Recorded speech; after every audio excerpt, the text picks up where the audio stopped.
तो ब्रेक के बाद स्वागत है आपका। चलिए अगली खबर का रुख कर लेते हैं, जो कि यूपी के हमीरपुर से है। आपने अक्सर दोस्ती की मिसालें सुनी होगी, क्योंकि दोस्ती के कई मायने होते हैं, कई आयाम होते हैं, लेकिन आपने बहुत कम सुना होगा कि दोस्ती के चलते किसी शख्स ने अपनी जान दे दी हो।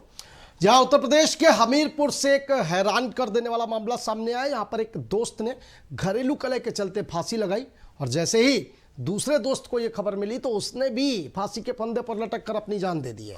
और एक ही मोहल्ले से, एक ही जगह से जब दोनों दोस्तों की अर्थी एक साथ उठी है तो नजारा बिल्कुल बदला हुआ था। बिल्कुल, बल्कि दूसरे गांवों के लोग भी इस बात को लेकर हैरान हैं। इस घटना से इलाके में हड़कंप मचा हुआ है। वहीं लगातार दोस्त ने इस फांसी लगा ली। आपको बड़ी खबर सामने आ रही। दरअसल हुआ क्या, अब आपको ये भी बता देते हैं। बताया जा रहा है कि 40 वर्षीय युवक अपने दोस्त के साथ रविवार की शाम शराब पीकर घर पहुंचा था, जिसके बाद पत्नी से उसकी कहासुनी हो गई और इसी बीच युवक कमरे में पहुंचा और गमछे से फांसी लगाकर आत्महत्या कर ली।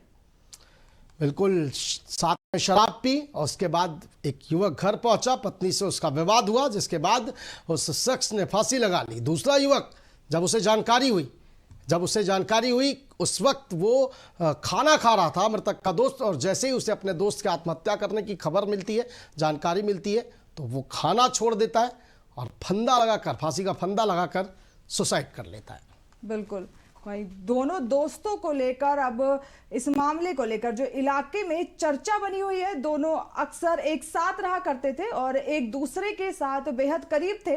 बहरहाल एक साथ दोनों दोस्तों की अंतिम यात्रा निकाली तो माहौल बेहद गमगीन रहा।